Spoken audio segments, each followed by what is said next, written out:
नमस्कार दोस्तों, श्री शिवाय नमस्तुभ्यम। तो आज की इस वीडियो में हम दिखा रहे हैं आपको पशुपति व्रत की संपूर्ण विधि, क्या सावधानी बरतना चाहिए, क्या लापरवाही हो जाती है अपने से, और उस बीच यदि कोई दूसरा व्रत आ जाता है तो उसका भी आपको हम उपाय बता रहे हैं। वीडियो में आप बने रहें। सबसे पहली बात यह है कि पशुपति व्रत 5 सोमवार का होता है। कुछ माताएं कहती हैं 6 सोमवार किया जाए, 11 सोमवार किया जाए, पर सावधानी बरतिए, पशुपति व्रत केवल 5 सोमवार का होता है। उस बीच यदि कोई दूसरी तीज, नवरात्रि, छठ आदि का व्रत सोमवार को आ गया तो उस दिन आपने विचार किया कि मेरा पशुपति का भी व्रत है और तीज का भी व्रत है, तो कौन सा व्रत किया जाए, ये सवाल सभी माताओं के मन में आता है। उस समय आपको पशुपति व्रत छोड़ देना चाहिए।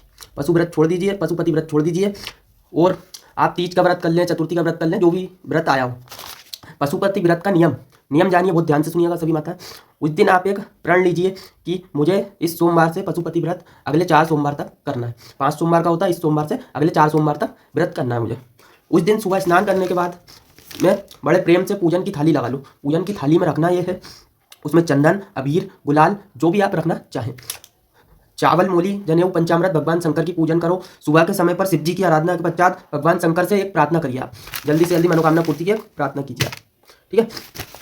शिव प्रार्थना ये करना है कि हे शिव जी, हे ओगरदानी, हे त्रिकालदर्शी, हे कैलाशी अविनाशी, आज से मैंने पशुपति व्रत प्रारंभ किए हैं बाबा। मेरा ये व्रत इस कार्य के लिए कर रही हूँ। आपका जो भी कार्य हो आप मन में बोल दीजिए बाबा से, बाबा के सामने आप इसको स्वीकार करना। बाबा, आपसे निवेदन कर रही हूँ मैं। पूजन का सामान थाली में उतना लेकर जाना है कि सुबह भी काम आ जाए और शाम की पूजा में भी काम आ जाए। मतलब 2 टाइम पूजा होती है, सुबह भी होती है, शाम को भी होती है तो 2 ही टाइम काम आ जाए, इतना सामान लीजिए, ना ज़्यादा कम। और अगर आप सोचें कि शाम की थाली अलग से ले जाएं, मतलब जैसे सुबह कुछ माताएं करती हैं कि थोड़ा सा सामान ले आती हैं पूजा का और शाम को अलग से रोली, चंदन आदि उसमें रख के, नहीं, जो सुबह की थाली में चंदन, रोली, कंकु आदि है, वही शाम की पूजा में भी आपको उपयोग करना है, ठीक है।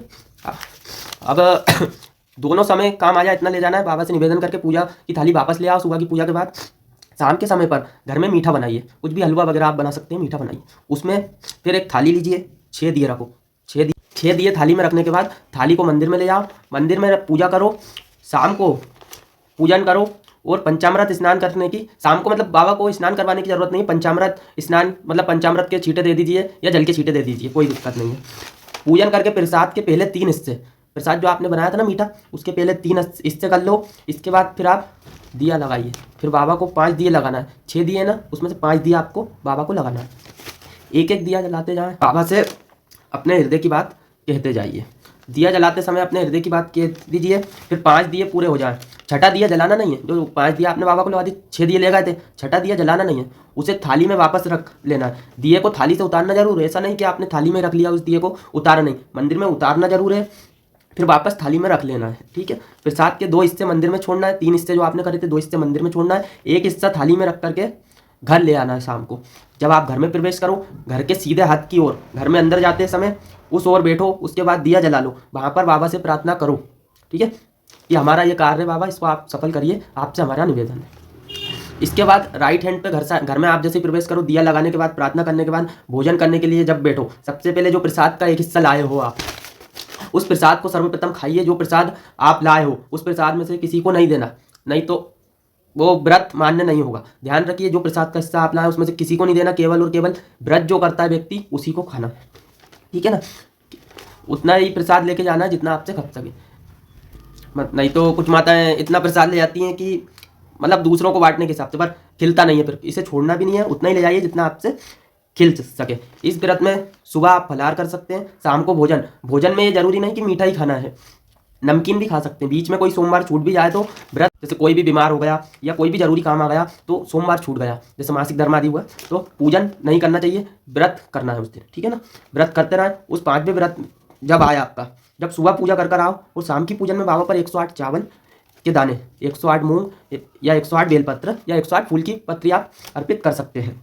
बाबा पर चढ़ाकर एक नारियल 11 रुपये उस पर रखकर बाबा से निवेदन करके घर आ जाएं। दिया लगाइए, बाबा से निवेदन कर प्रसाद पाइए। अगर नियम से कर लिया तो विश्वास है, 100% गारंटी है कि ये उपाय सफल होगा। तो आपको वीडियो अच्छा लगा तो सब्सक्राइब कर लीजिए। थोड़ा सा उपाय अगर बताने में कोई दिक्कत मतलब थोड़ी सी आई यार, क्योंकि दोस्तों पहली वीडियो है, तो आप समझ लीजिए। आपको अगर कुछ समझ नहीं आया तो आप कमेंट, तो वीडियो अच्छा लगा तो सब्सक्राइब कर लो चैनल को, और लाइक कर लो, और कमेंट करके बता दो आपको कुछ समझ नहीं आया तो मैं पूरा लिख करके आपको भेज दूंगा।